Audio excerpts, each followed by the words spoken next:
cakɛda mun sigilen bɛ adamaden tɔgɔ la kunnafoniya lakanali kama Mali la n'a bɛ f'a ma ko autorité de protection des données à caractère personnel APDP.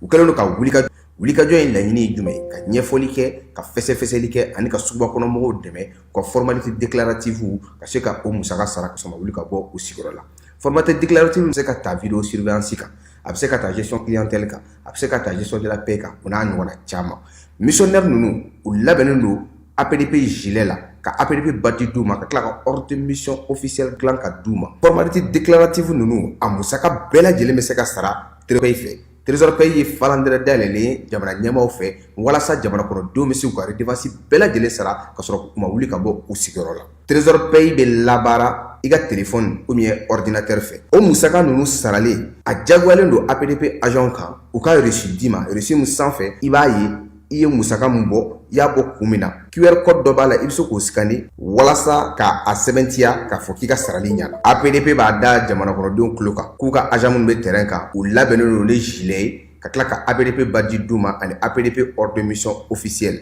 Nin wulikajɔ in fɛ APDP bɛ ka service gɛrɛ jamana kɔnɔdenw na walasa adamaden tɔgɔ la kunnafoniya lakanali bɛ don ba la an ka jamana kɔnɔ.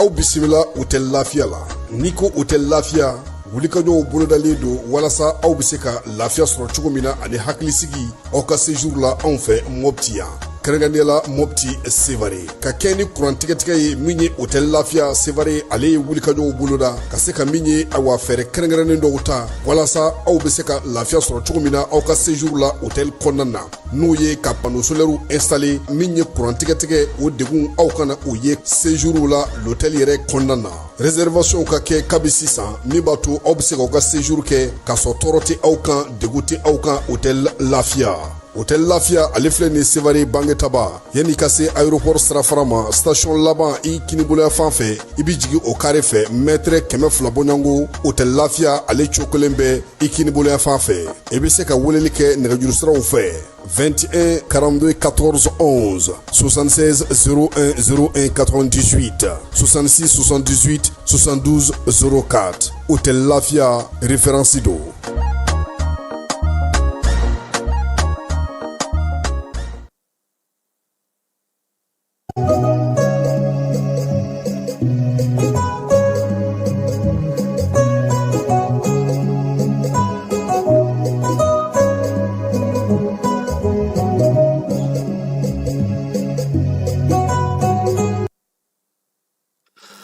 An filɛbaw ni an lamɛnbaw k'aw bɛɛ lajɛlen fo k'aw bɛɛ lajɛlen waleɲuman dɔn. Bi ye sibiri ye janvier kalo tile 17 san 2026. Jɛmukan ale tɔgɔ ye kɛnɛ kan min ye sibiri o sibiri ye ale bɛ sigi nɛgɛ kanɲɛ 12 ka taa kuncɛ nɛgɛ kanɲɛ 13 ni maa welelen t'an bolo. Tilegan in na ne ani Fala ye an ma tilelafana dun fɔlɔ nka an na nin baara in kɛ nin e falen don wa? Daraka ma yɛlɛ wala. Ayiwa maninkakɛ i k'a kɔrɔ ta dɛ tigɛdɛgɛ tɛ bi dɛ wa kunun to fana tɔ tɛ yen fana dɛ o fana bannen don. Fala ye an bɛ bɛɛ fo ka bɛɛ waleɲuman dɔn. An ka farafinna kolakɔlɔsilaba dɔw bɛ yen ani an ka jateminɛlikɛlaba dɔw bɛ yen olu ko diɲɛ kɔnɔ ko kura tɛ kɛ Fala ye. Kɔrɔlenw de bɛ segin ka na waati ni waati bɛɛ. Jamanadenw ni jamana maralaw olu de kan ka misali ta kɔrɔlen na yaasa u ka bi ka ɲɛ u bolo. Fala an ka ngara caman ko ni bi ma to maa min kɔnɔ ni kununko ma to maa min kɔnɔ bi to t'i kɔnɔ. Fala ye maa tɛ min ye i tɛ se ka k'o ye dɛ. I ye min ye i y'o de ye i tɛ se k'i yɛrɛ falen cogoya si la. Kuma caman bɛ senna bi waleya caman bɛ senna bi. Fala ye an ka ɲɛmɔgɔ minnu bɛ jamana kunna u sɔn min ka jan u bɛ ko jateminɛ sabula u ye maa caman lamɛn. Coup d'état kɛ waati kana se fanga jɔyɔrɔ diliw ma Fala ye maa min bɛ yen k'i ma lamɛn Kati ma yɛlɛ ka taa dɔ fɔ Kati a ka dɔgɔ. bi kɔni bɛɛ lajɛlen n'i ko n ko i b'a fɛ ka taa fa min o dɔnnen don. An bɛ dangu min na nin waati in na fala ye a ma nɔgɔn dɛ. Ani bamanci wɛrɛ ɲɔgɔnwale kabaw karilen don ɲɔgɔn na. Senkɔrɔ jugu ni kɛnɛma jugu ni ɲin jugu olu b'an senkɔrɔ. An yɛrɛ dama fana tɛ se ka ɲɔgɔn to. A bana ta bamananw ko k'an k'a to yaasa an ka mɛn to kan. Nka nin waati in na dusumango ale tɛ fa togoni na fiyewu. Sabula ale t'o dɔn fɛn kalama ye. An ka jamana bɛ taabolo min na an bɛ dakun min kan baara minnu bɛ sen na lawaleyali minnu bɛ sen na cɛsiri minnu bɛ ka kɛ bi k'an ka jɛ an ka sɔn an ka waati an ka degun kun an ka magan kɛ an ka sɔn yaasa min ye jamana bɛ se ka bɔ degun ninnu kɔnɔ. Fala ye tiɲɛ don nin waati in na an bɛ kɛlɛ la nin waati in na degun bɛ jamanadenw kan nin waati in na maaw muɲulen don. Nka a ka ɲi fana waati ni waati maaw k'a fɔ ko alihamudulilayi o b'a ko ja kosɛbɛ. O la anw b'a fɛ nin waati in na fala ye baara minnu bɛ yen n'olu de fɛɛrɛ ni fɛɛrɛ jumɛnw sigilen don tajiko gɛlɛya fana baara minnu bɛ ka kɛ o la fala ye maaw ka se k'a dɔn k'a fɔ n'o y'a sɔrɔ u bɛ se k'u hakili latigɛ yaasa baara ninnu ka ɲɛ. Nka fala ye kuma minnu bɛ senna tile fila in na n'o min kun ye ale ka jɔyɔrɔ filanan tigi ye. N'o ye konare a bɛ balo la wa a bɛ wolomasiri tabaw ka kunkan bi a bɛ tumutukaw fɛ a bɛ baara la fala ye. Kɔmana Isa Tangara a bɛ Kidali bi a bɛ baara la fala ye o n'u ɲɔgɔnna caman. Ala kɔni ye anw garisɛgɛ ja fala ye ka aya to Selenge an ye papiye ta an taara a lajɛ kaso la fala ye an n'a ye baro kɛ an n'a masalala an ye fɛn caman mɛn. Fala ye ko n'a kɛra n'a ma k'i ɲɛna n'a ɲɛfɔra n'i y'a ɲɛɲini i bɛ ko caman faamu. Ne tɛna n da don ni a y'a ka baro la yan bi k'o fɔ ne ye min mɛn o la o bɛ ne bɔ. Nka n b'a dɔn an ka jamana kɔnɔ an filɛ taabolo min na bi Amadu Aya Sanogo Biya fala ye misaliba de don. Komi bi an ka mɔgɔw bɛ livrew sɛbɛn an ka ɲininikɛlaw bɛ yen an ka sɛgɛsɛgɛlikɛlaw bɛ yen an ka Mali télévision soba bɛ yen n'u kun sera ka Aya la masala k'a la baro a ka dɔɔnin fɔ an ye fala ye a ka bilasirali dɔw fana kɛ a bɛ fisaya kosɛbɛ furancɛla fanga ma. Komi gafe sɛbɛn ka gafe baara kɛ o ma nɔgɔn anw dɔw ma. Nka an ye min mɛn o fɔ don min na o ti bi ye. Sabula an ye papiye ta an taara ka taa Aya lajɛ Selenge an n'a ye baro kɛ tile kelen. Fala ye o de la an y'a dɔn ko Aya ka kiiri tun tɛ se ka kɛ. Parce que ko mun kɛra ani minnu fɔra an ye minnu mɛn kiiri sira fɛ ani kiiri ta nacogo fɛ an y'a faamu k'a fɔ ko in a ma nɔgɔn. O kama an bɛ dan yen.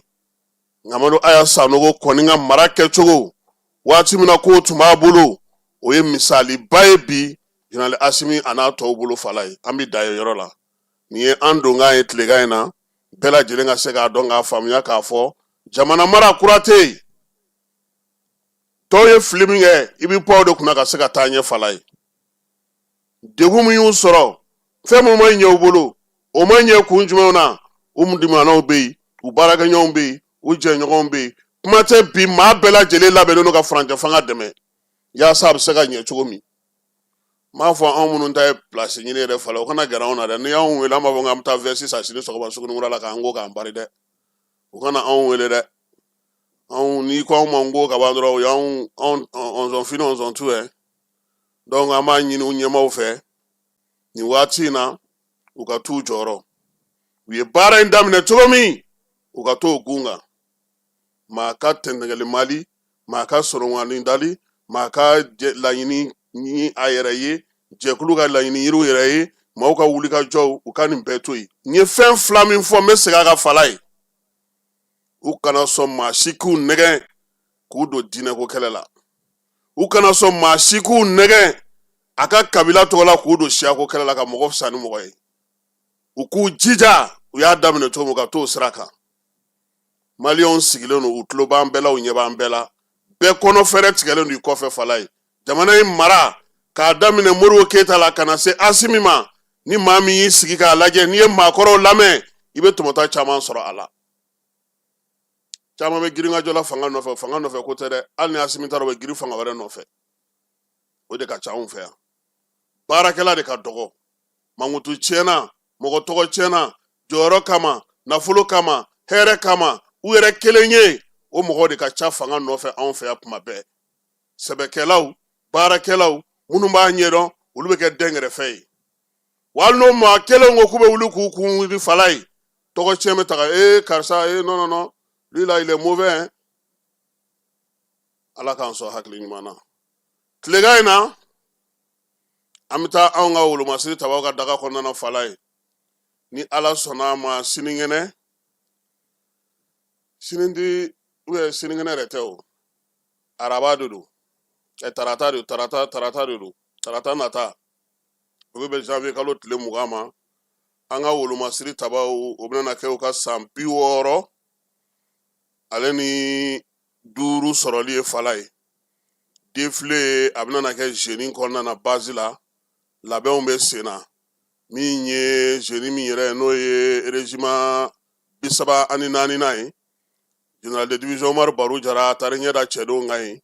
cɛden 500 olu de kan ka défilé in kɛ wolomasiri tabaw ka bolofara belebelebaw b'a la yaasa ka se ka ko bɛɛ lajɛlen sigi sen kan baara ka se ka kɛ ka ɲɛ cogo min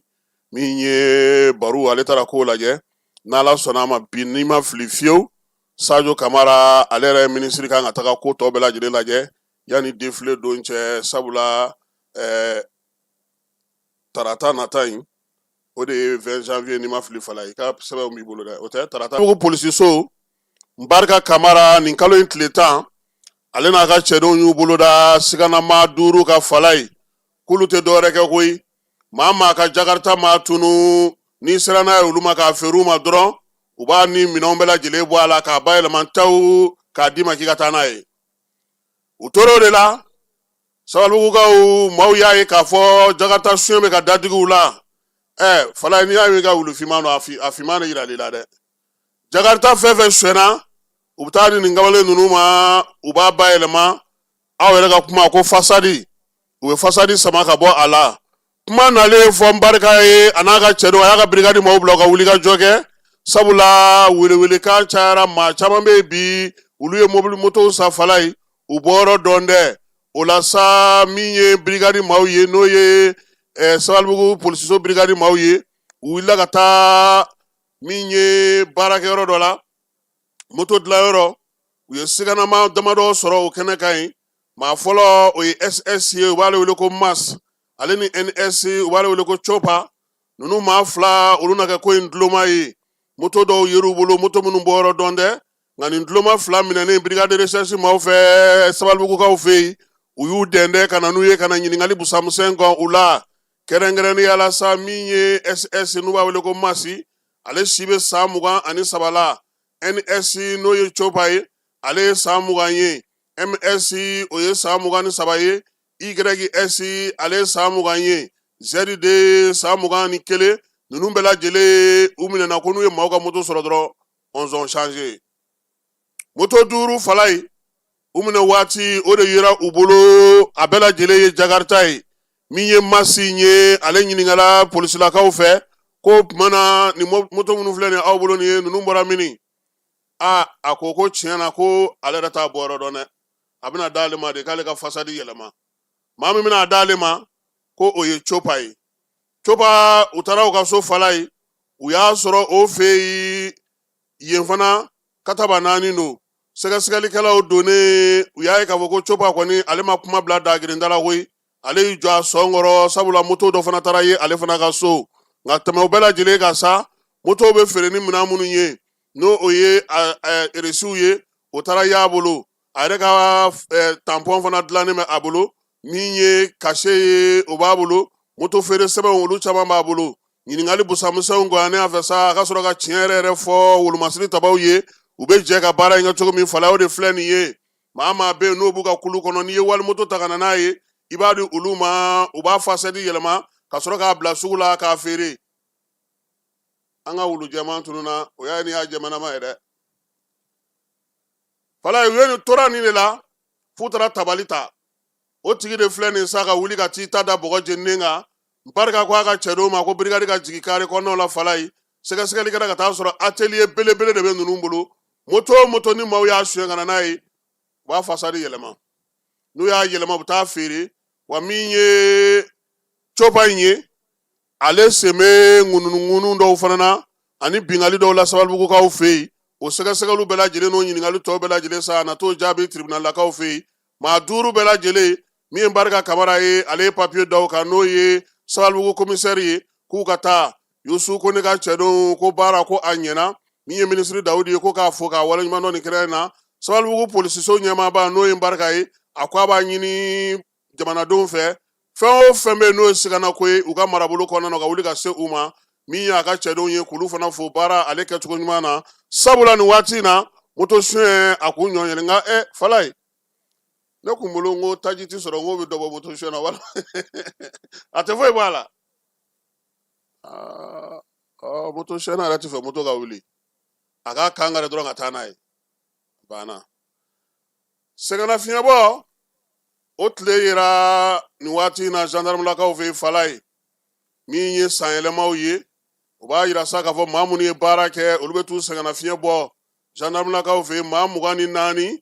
kunun na sini ko kɛnɛ sigira olu tɔgɔ la gendarme directeur général adjoint n'o ye colonel Najim Ag Atayi ye ale ni gendarmelakaw ni gendarme kɔrɔw bɛɛ lajɛlen farala ɲɔgɔn kan sa maa minnu bɛ yen n'o y'u ka maakɔrɔw ye k'olu fana bɛɛ lajɛlen wele maa 24 min filɛ nin ye n'olu bɛ taa sɛgɛnnafiɲɛbɔ la o sɛbɛn dira olu ma décembre kalo tile 31 kinikini hinɛ filɛ nin ye sɔrɔdasi minnu bɛ yen n'o ye gendarme ye fala ye u ko ko olu kɔni bɛna sɔrɔdasi fini bɔ koyi u ka maa min bɛ yen n'o kumana bɛɛ lajɛlen tɔgɔ la n'o ye Mohamed Elmedi Ibrahim ye a ko a filɛ dɛ waati de selen filɛ nin ye olu jɛ bɛna jan u ka bureau la olu bɛna taa yɔrɔ wɛrɛw la u bɛna taa sigi u ka so min ye gendarme fini ye u tɛna don tuguni su ani tile u bɛna taa u ka sɛgɛnnafiɲɛ bɔ baaraw la ko waati kɔni ka fini yɛrɛ bɔ k'a sɔrɔ degun tɛ fo i yɛrɛ ka baara kuncɛli ko waleɲumandɔn kɛnɛ ko bɛ kinikini se maa ma a ye bɛɛ lajɛlen fo ka bɛɛ lajɛlen waleɲumandɔn min y'u ka directeur ba ye ko k'o fana fo o la sa maa minnu bɛ yen n'olu ye u tɔɲɔgɔnw ye olu fana ye bonyamasegin kɛ u ye ka waleɲumandɔn kɛ u ye fala ye sɛgɛnnafiɲɛbɔ ye diyagoya ye kuma tɛ ni bɛ faso ka baara la a waati dɔ la maaw si ma se yɔrɔ dɔ la a bɛ fɔ k'e ka taa sɛgɛnnafiɲɛbɔ min ye gendarme ka directeur général adjoint ye Najim Ag Atayi directeur yi o tɔgɔ la n'o o ye général de brigade Musa Tumani Kone ye ale yɛrɛ bɛ kɛlɛbolo kɔnɔna na nin waati in na jamana kɔnɔ o ko sa ko ka bɛɛ lajɛlen fo ka bɛɛ lajɛlen waleɲuman dɔn miniti kelen taasibila kɛra maaw ye maa minnu fatura maa minnu bɛ yen bi n'olu joginnen don ani ka bonyamasegin kɛ maaw ye minnu bɛ wulikajɔ la su ni tile gendarmelakaw bɛ se ka taa ɲɛ cogo min bonyamasegin ani waleɲuman dɔn a y'o foli fana ta ka ɲɛsin maaw ma maa minnu nana ka na u dɛmɛ nin baara in na maa minnu tatɔ filɛ sɛgɛnnafiɲɛbɔ la nin ye fala ye ko k'u fo nka u k'a bila u kun na u ka bilasiraliw u ka hakilinaw u ye baara minnu kɛ ni fɛɛrɛ minnu ye u na to ka u wele k'u ɲininka o la koyi sabula o de bɛ baara diya waleɲumandɔn sɛbɛn o taara ka d'u ma min ye u ka mutuelle tɔgɔ la sefa wari $70,000 o dira k'u k'o tila u maa 24 ni ɲɔgɔn cɛ fala ye an bɛɛ lajɛlen ye u bɛɛ lajɛlen ne ko an bɛɛ lajɛlen u bɛɛ lajɛlen $3,000 sɔrɔ fala ye k'u ka to n'o ye o ye police gendarme mutuelle ka wari ye i b'a dɔn sa gendarmerie la n'i bɛ mutuelle la kalo kalo bɛ 1000 sara o ye Mali gendarme bɛɛ ye o bɛɛ mara ye ni ko minnu kɛra tancogo n'a ɲɔgɔnnaw la a bɛ don o de la donc ninnu ta bɛnna $70,000 ma u bɛɛ lajɛlen $3,000 sɔrɔ u bɛ taa sɛgɛnnafiɲɛbɔ baaraw daminɛ n'o ye gendarmerie nin y'u ka section communication ale ka bataki ye Wolomasiri Tabaw ka dagatigi n'o ye baro kɛlɛtigi ye ko k'a da bɛɛ lajɛlen tulo ka sa kalo in tile 15 armée wuli ka jɔ kɛ ni a ka pankuru ye gosili kɔni a y'o kɛ kɛrɛnkɛrɛnnenya sanubɔyɔrɔ la Tesaliti Masuruna na Mali ni Algérie dancɛ la min ye wuli ka jɔ in ye sa minɛn minnu tun b'u bolo n'u bɛ k'o kɛ ka sanu bɔ u bɛɛ lajɛlen karila ka t'u u bɛɛ lajɛlen ɲɔɲɔ ni an ka pankuru ale ka gosiliw ye u y'a yira sa k'a fɔ ko maa kɔni bɛ Mali dugukolo fan o fan n'i bɛ ka sanu bɔ k'a sɔrɔ yamaruya ma d'i ma armée ale mana i ye a b'i bila i bilayɔrɔ la yaasa nata baaraw ka se ka cogo min na ko o ɲininen no wolomasiri tabaw fɛ fantan naani bɛɛ lajɛlen fɛ yaasa an ka dugujukɔrɔ nafaw bɛ se ka kɛ an ta ye cogo min na bɛɛ lajɛlen ka o faamuya min ye wolomasiri tabaw ka ɲɛmaa ko sa ko min ye dugudenw n'u ye degun fɛn fɛn ye u k'a lase jamana ɲɛmaaw ma yaasa fɛɛrɛ ni dabali bɛ se ka tigɛ cogo min na basigi ni lafiya ale bɛ se ka na cogo min Falaye Tumutu e taara Tumutu nka e ma se kan kɔnɔ dɛ y'a ye an ma se kan kɔnɔ an ma don kan kɔnɔ dɛ an taara biennale de la an ma don kan kɔnɔ Tumutu kan kɔnɔna na yen ne ye Mali sɔrɔdasiw ka marabolo 5nan ye Falaye an ye misiri jɔ kan kɔnɔ min ye colonel Seydou Bassirou Ɲagandu ye ni ale ye dagatigi ye a ko sa ko nin kalo in tile 15 u ye misiri min jɔ Tumutu kan min yɛrɛ tɔgɔ ye Fort Cheikh Sidibé Kayi ale kɔnɔna na Tɔnbukutu k'u y'a dayɛlɛ kɛnɛ ka gouverneur n'o ye Bakun Kante ale tun bɛ yen min ye Haut Conseil Islamique bolofara min bɛ Tumutukaw fɛ n'o ye Alfadi Wangara ye o y'an buran ye Siri ye misiri alimami don n ye misiri in jirila ye o ale ni diinɛtigiw ni batotigiw ni laadalatigiw bɛɛ lajɛlen ka taa fara wolomasiri tabaw ka ɲɛmaaw kan o bɛɛ lajɛlen jɛra ka misiri in kurumbo kari ka welewelema da kɛ sa ko nin waleya in bɛ ka kɛ waati min o y'a sɔrɔ ko jalakili caman a bɛ ta ka ɲɛsin armée ma seliko ta fanfɛla la Falaye ko Tumutu kɔni ye nin jɔ a damakakan bɛɛ lajɛlen ye kan kɔnɔna na maa bɛ yen k'o bɛ seli o kɔni ka kɛnɛ don o bɛ seli a kɔnɔna na nka juma tɛ kɛ yen dɛ parce que Tumutu bɛɛ juma kelen de bɛ o ye Jingare bɛri ye voilà donc seli heure tɔw u bɛna n'olu kɛ Haut Conseil Islamique ka maa min tun bɛ kɛnɛ kan ye Falaye n'o ye Imam Wangara ye a ko nin diyara ale ye kosɛbɛ ko sabula ni maa min ye misiri jɔ o ye diinɛ baaraba belebeleba de ye i y'o kɛ silamɛ diinɛ ye ko kuma tɛ sɔrɔsilakaw ni lakanatigiw kɛlen k'o kɛ k'o ye dɔ faralen a ko kan a ko a b'u fo nin baara in na ko sabula min ye misiri jɔ ye a nafa ka bon kuma tɛ an bɛ kalo min na nin ye arajaba kalo ye o juma yɛrɛ ɲɛkɔrɔla la ko a b'u fo k'u tanu baara in ale kɛcogo ɲuman na an bɛ taa fan fɛ an bɛ sɔrɔ ka na conseil des ministres ale kɔnɔna na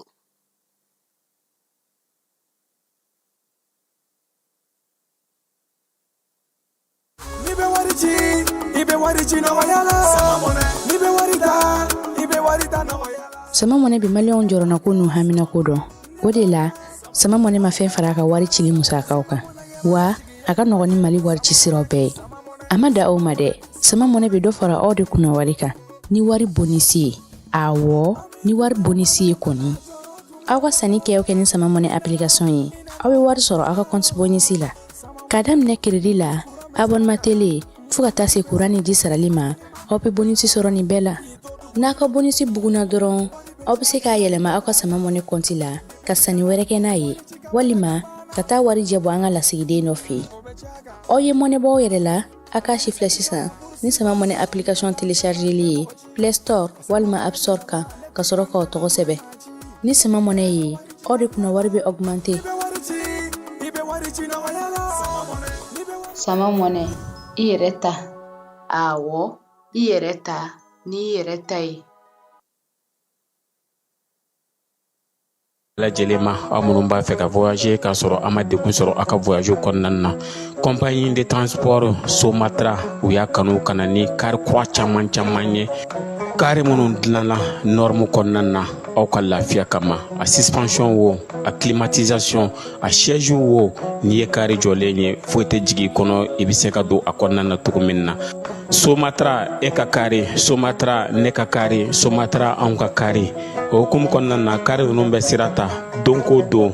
Bamako Segu San Moti Kucala ka taa se Sikaso ma Keɲeba Kita o ma ɲina Yoro di Sahel maaw kɔ ka taa se Kolokani Jijeni fo ka taa se Bɛnma ma Somatra fiɲɛ foroko Somatra ka wuli hɛrɛ la ka se hɛrɛ la ayiwa client aw bɛ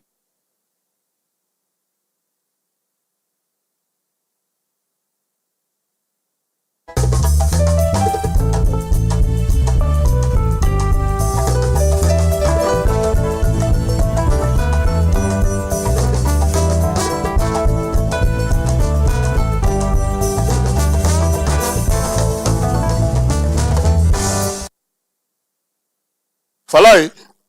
kunungo conseil des ministres furancɛla fanga ale ka gunga ni waati na ɲinan santa o daminɛna kunu an bɛ se k'a fɔ sa min ye jamanakuntigi ye ko ɲɛmaya tun b'ale bolo n'o ye Général d'armée Asimi ye fala o mana tɛmɛ ka bɔ yen sa sɛbɛn minnu bɛ yen ni kuma kɛra olu kan ni da bɛna don olu la o ye ɲɛbila sariya sɛbɛnw ye o kɔfɛ jɔyɔrɔ o dira maa dɔw ma minisiriw ka baara kɛlenw ni baara bolodalenw da donna o fana na ka kɛ ni ɲɛbila sariya sɛbɛnw ye fala ye an ka jamana kɔnɔna na yan magistrats ka kuluba a bɛ fɔ o ma ko conseil supérieur de la magistrature o ɲɛmaa fɔlɔ o ye Général d'armée Asimi Goyita yɛrɛ fala ye magistrat kulu bɛ a kɔnɔ ka se ka baara kɛ n'i ye jɛkulu in ta k'a lajɛ sɛbɛn min bɛ yen n'o ye ale yɛrɛ bila sen kan n'o ye conseil supérieur de la magistrature fala ye n'o ye magistrats ka jɛkuluba ɲɛmaasoba yɛrɛ ye o sɛbɛnw olu kun sigira sen kan ka bɛn ni ɲɛbila sariya kisɛ kelen min sigira sen kan octobre kalo tile 7 san 2003 san o de kun ye ale sigi yɛlɛmaliw fana kun don o la sa a yɛrɛ k'a fɔ ko sɛbɛn minnu bɛ sen na bi fala ye majɛw bɛ o la san 10 baara kɔfɛ san 20 baara kɔfɛ a yɛrɛ sa k'a fɔ ko fo yɛlɛma dɔw ka don o sɛbɛn in kɔnɔna na yakuya dɔ fana a ka yɛlɛma sabula Mali sariya sunba kura o taara ka sigi sen kan juillet kalo tile 22 san 2023 o b'a yira sa k'a fɔ ko magistrats u bɛ ka labaara kɛ ni sɛbɛn min ye nin waati in na ka conseil supérieur kɔnɔna na ale kan ka falen min ye falen sa majɛ minnu bɛ yen a bɛ na olu la tile magistrats yɛrɛ kan ka taa sira kura min fɛ ka kɛ ni sariya sunba kura min ye a bɛ tali k'o la sɛbɛn in n'o ye ɲɛbila sɛbɛn ye ale fɛsɛfɛsɛra maa min fɛ kɛnɛ kan o ye ministre Mamudu Kasoge sariya minisiriso ministre min bɛ fala ye n'o bɛ jamana kɔnɔna lakana kunna Dawudu ale ye ɲɛbila sariya dɔ ta fana fala ye min bɛna a lajɛ sa yɛlɛma bɛ se ka don drone ko la cogo di an ka jamana kɔnɔ Dawudu ka kuma na conseil des ministres la a ko ko bi ko drone sugu ka ca an ka jamana kɔnɔ drone dɔw bɛ yen olu ye feerelikɛlaw ta ye dɔw bɛ denmisɛnninw bɛ tulonkɛ kɛ n'o ye dɔw bɛ ɲininikɛlaw bɛ baara kɛ n'o ye drone dɔw fana bɛ yen o bɛ forotigiw bolo duguden gansanw olu fana ka drone b'u bolo ko nka k'a yera k'a fɔ sa nin san laban ninnu na fala ye drone ko kɛra balanŋɔɲɛ ye don o don a bɛ ka kanga ka taa fɛ kura bɛ bɔ don o don min ye ne ye n ka drone san ko forola kɔlɔsi e y'i ta sa ko ni denw ka anniversaire bɛ i na jaw ta n'a ye k'a bɛɛ lajɛlen soma yɛlɛmalen don nin waati in na an dun bɛ dabolo min na Dawudu ko k'o tɛ ko ye komi n'o bɛna se ka ɲɛ ɲɛnajɛ kɛ drone sɛnɛkɛ drone jata drone ale ni kɛlɛkɛ drone fala ye k'o tɛ ka se ka dɔn ka bɔ ɲɔgɔn na tuguni o la ko fo fɛɛrɛ ka sigi sen kan drone ko yɛrɛ pani a n'a wulili n'a baaraw kɛli a ka don bɛrɛ la an ka jamana kɔnɔ ɲɛfilan wɛrɛ ka ye a la yɔrɔ bɛ yɔrɔ la fana bi olu ka dantigɛ k'a fɔ maaw ɲɛna maa wɛrɛ si tɛ se ka taa drone baara kɛ hali n'o y'a sɔrɔ i ka ɲɛnajɛ don fala ye wa min ye jamanadenw ka dronew ye olu fana kan ka kɛ drone sugu minnu ye ko k'o bɛɛ lajɛlen bɛrɛbɛn ɲɛbila sariya kura in ale bɛna tali kɛ o la ka se k'o sigi sen kan minisiri Dawudu ale y'o da yira gouvernement maaw la fala ye o mana tɛmɛ ka bɔ yen minisiri min bɛ jamana kunnafoniko kunna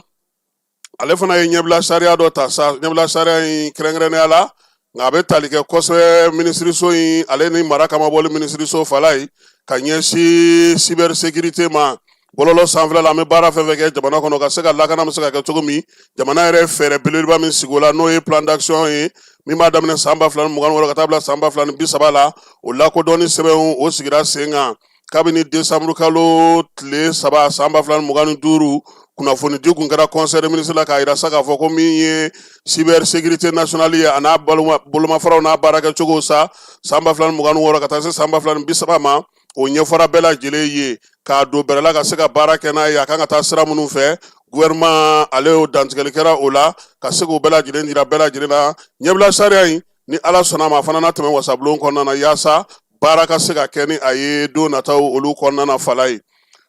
minisiriw u ye jɔyɔrɔ fana di fala ye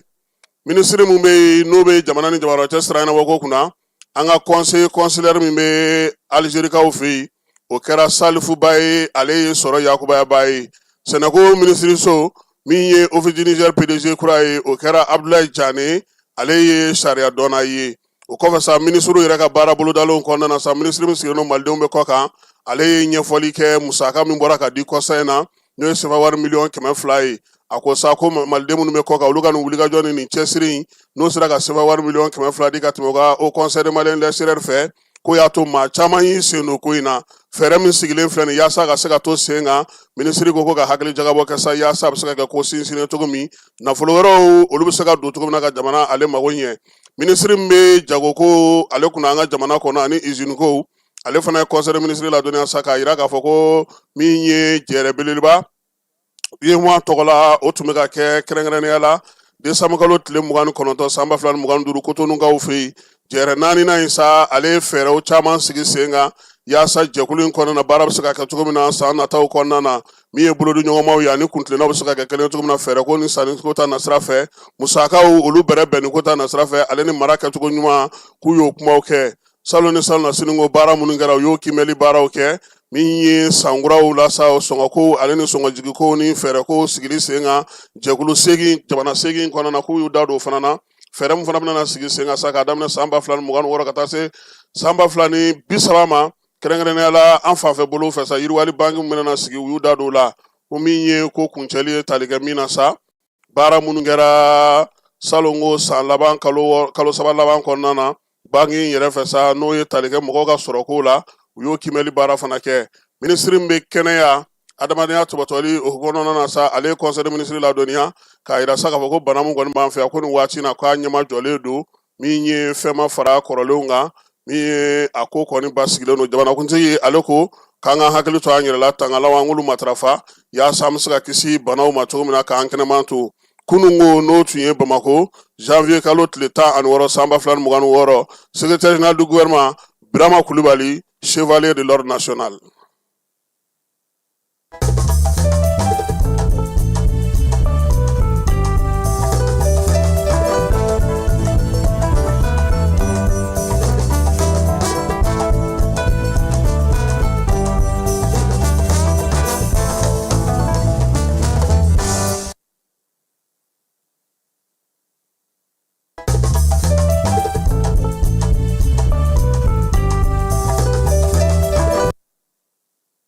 Fala ye kunnafoni gafe min bɛ Faransikaw fɛ yen n'a tɔgɔ ye Jeune Afrique Mali gouvernement ale ye sariya ta kunungo ko feereli a tilali a n'a yeli maaw bolo suguya o suguya la ko kɔnnen don an ka jamana kɔnɔ sariyakisɛ min talen filɛ nin gouvernement fɛ sa a taara mara kamabɔli minisiri ale fɛ a y'a jira sa k'a fɔ ko min ye Jeune Afrique ye yebali fɔ ani ngalontigɛw a y'olu de caman ta ka ɲɛsin an ka jamana ma nin waati in na kuma tɛ taji ko doni ni taji baara bɛ ka kɛ cogo min na fɛn minnu fɔra ko u ma jamana ɲɛmaaw yɛrɛ ɲininka u hakilinaw la kuntilennaw ni baaraw kɛcogo la u ye kɔngɔ kɔni bisigi k'olu fɔ o kama sa ka kɛ n'u ye ko minnu kɛ Mali kɔni ye gouvernement y'a jira sa k'a fɔ ko Jeune Afrique kɔni feereli a ma yamaruya tuguni Mali kɔnɔna na wa a kɔnnen don ni maa ma minɛna la fana sariya ale na boli i kan i n'a fɔ minisiri filɛ nin cogo min na k'a fɔ a yɛrɛ ka communiqué ale kɔnɔna na kunungo o tajiko hukumu kɔnɔna na fala ye Joyilakaw fɛ yen taji sera ka don taji donna baara bɛ ka kɛ cogo min na an ka Fuseni Kone ni ale Joyila DGCC directeur régional ye a ye min fɔ taji min donna kunungo Joyila an k'ale lamɛn.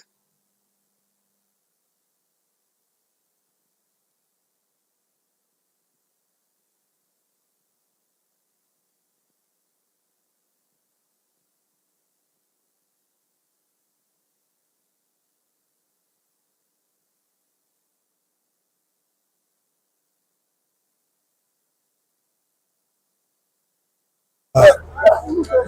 bɛ foli kɛ fɔlɔ Joyilakaw ye Joyila cɛ n'a muso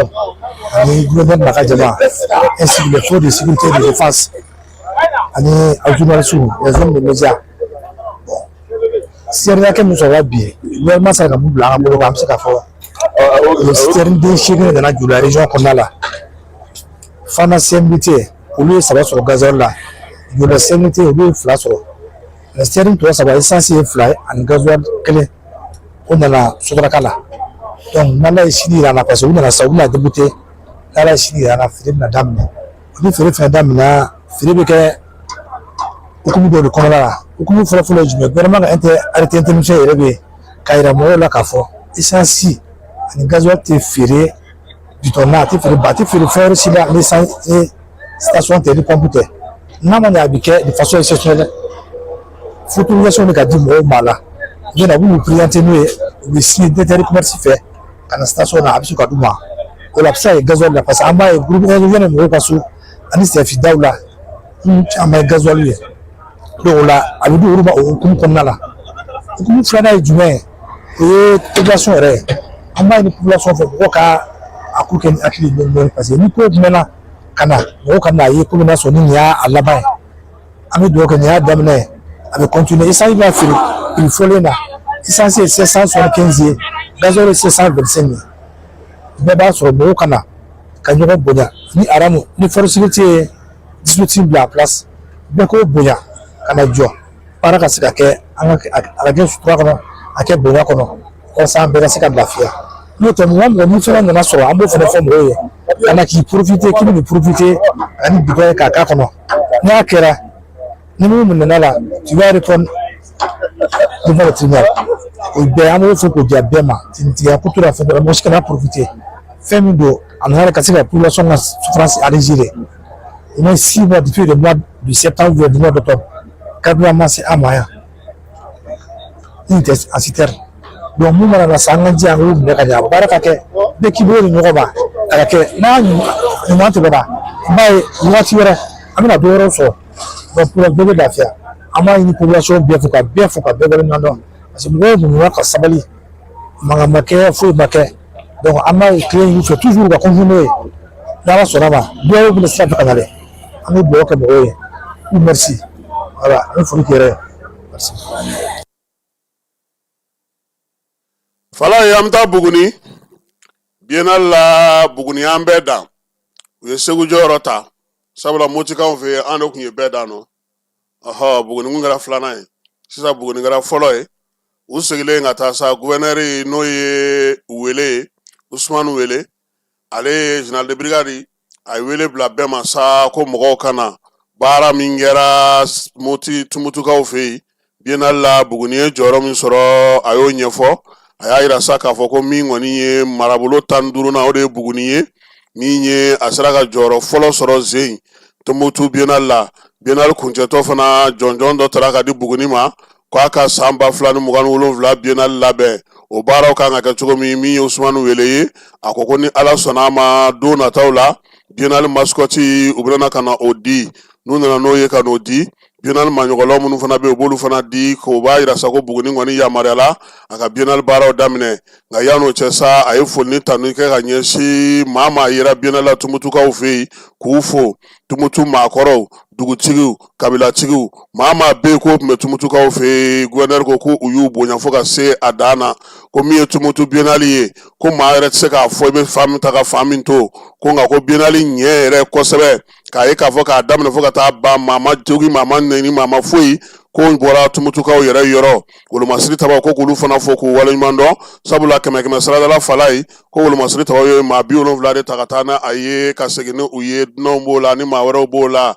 min ye wele ka kumana a ko fana ko min ye sɔrɔdasiw ye fala ye lakana su ni tile turupu 20 min tun bɛ Tumutukaw fɛ yen a si ma kɔngɔ a ma minna wa min ye lakana ye a tun bɛ fan bɛɛ lajɛlen fɛ gouverneur ko fana k'a tɛ se ka ɲinɛ fiyewu a yɛrɛ ka turupuladenw maaba minnu y'u dɛmɛ maa minnu y'u bilasira yaasa turupu in bɛ se ka cogo min na ka jɔyɔrɔba sɔrɔ n'o ye Buguni ye ko o kan ka to sen na fo ka taa se san 2027 ma koyi ko sabula bɛɛ de bɛna na Buguni labɛn kan ka kɛ cogo min baara kan ka kɛ cogo min fɛɛrɛ ni dabali minnu kan ka kɛ cogo min Buguninka minnu bɛ kɔ kan olu jɔyɔrɔ bɛna kɛ mun ye a la Buguni yɛrɛ denw bɛɛ lajɛlen bɛna mun ni mun kɛ yaasa Asimi ye danaya min ta ka d'u ma u ka minɛn fa ka bɛn ni san 2027 ye min ye wele ye a ye welewelemada bila Buguninka bɛɛ lajɛlen ma cɛ ni muso denmisɛnnin ni maakɔrɔ ko gouverneur ta tɛ dɛ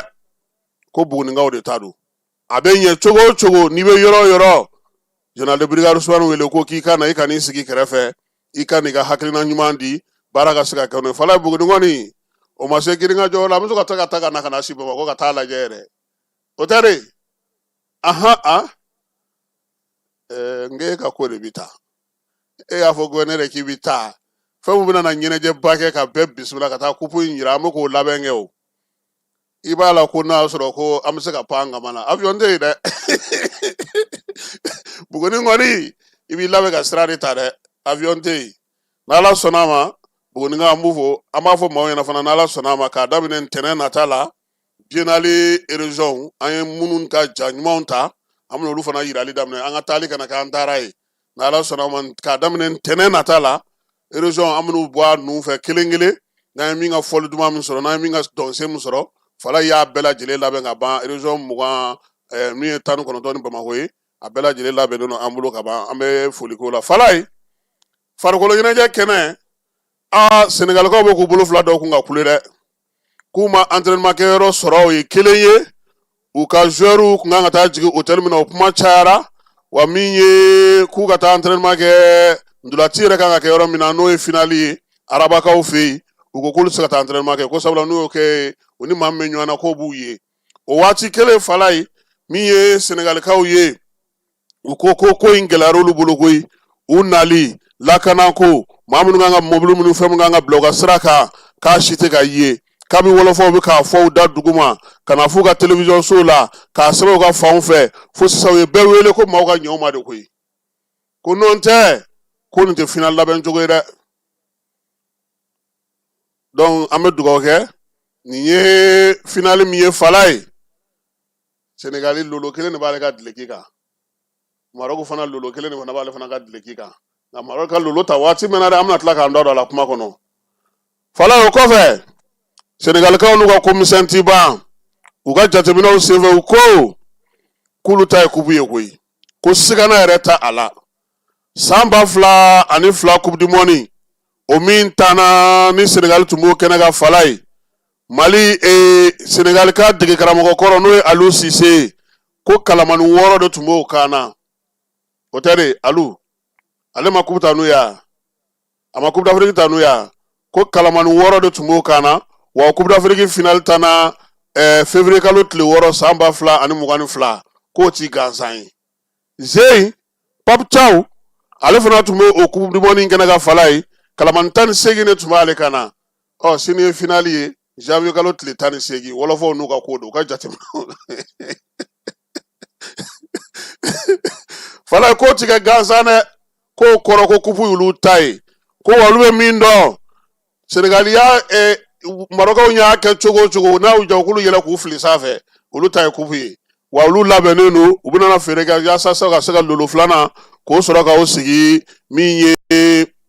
u ka dileki ale sanfɛ Marocains fɛ yen fala yan'o cɛ kafu yɛrɛ fana bɛ labɛn na yen koyi arabakaw fɛ yen nka kafu ka lajɛ ye k'a kuma cayara kafu b'a fɛ ka coupe d'Afrique kɛ san 4 o san 4 ye jɛkulu 58 bɛ kafu kɔnɔ k'olu ko baara kɛcogo man ɲi dɛ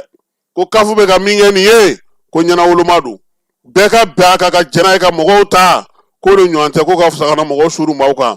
an t'a dɔn n'o y'a sɔrɔ a kɛra ko jɛkulu dɔw kɔni ka mɔgɔw furugufurugura k'olu bɔra nka min kɔni fɔra an ye n'an yɛrɛ y'o ye o ye k'a yira sa k'a fɔ ko maa caman ko Samuel Eto'o tɛ kɛnɛ kan ye ko Samuel Eto'o k'a tun bɛ kɛnɛ kan min ye a ka fédération maaw ye u y'a yira sa k'a fɔ k'a tun bɛ ɲɔgɔn ye kɛnɛ kan nka ko ballontan minnu bɛ yen sa n'o ye Cameroun tɔgɔla ballontan 4 a dulonnen don o de la nka min ye kafu ka lajɛ ye a yera o kɛnɛ kan fala ye i b'a dɔn k'a fɔ ko min ye Maroc ye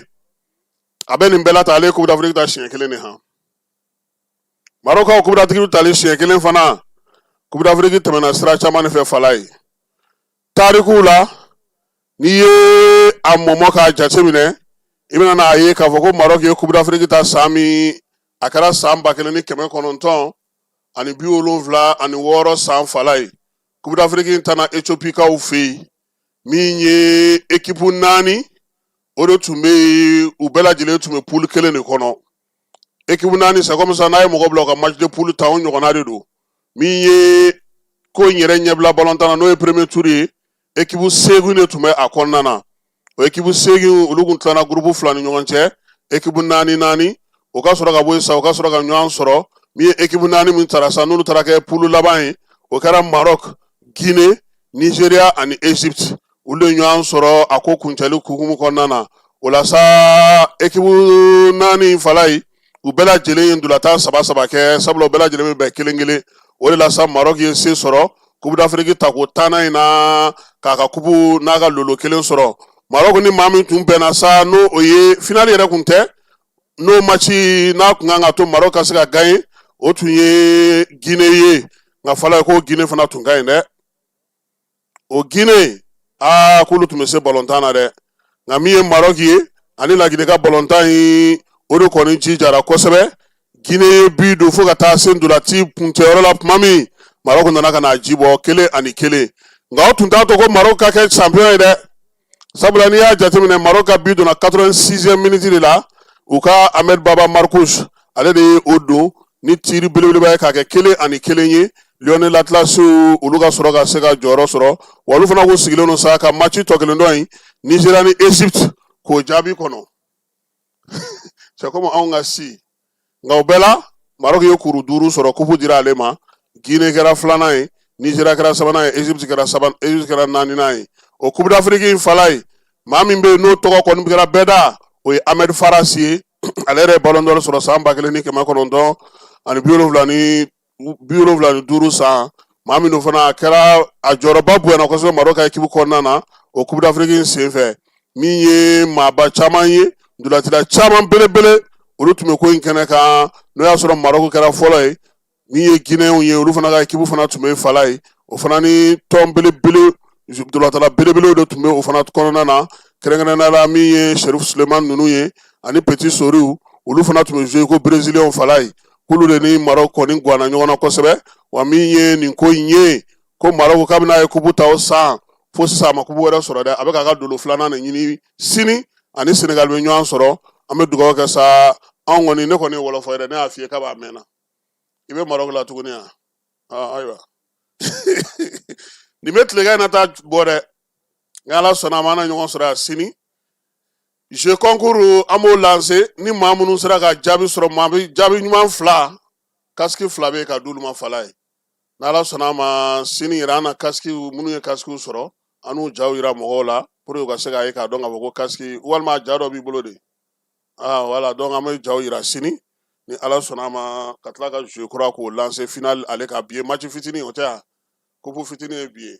Nigeria ale ni Egypte Ala ka seba gaye n'Ala sɔnna a ma. Tigi ni wari dafara e passe d'a kan ka sira di ne ma. Sunkalo e kunkolo ate dugu wari ko o d'i ma fo dugu ani dugu.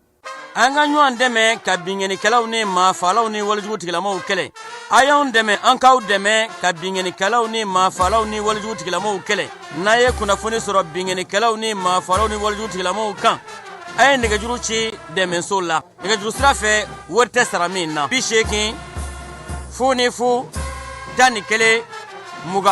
walima 80 0 11 22 walima 98 17 36 75 ngo 98 17 36 45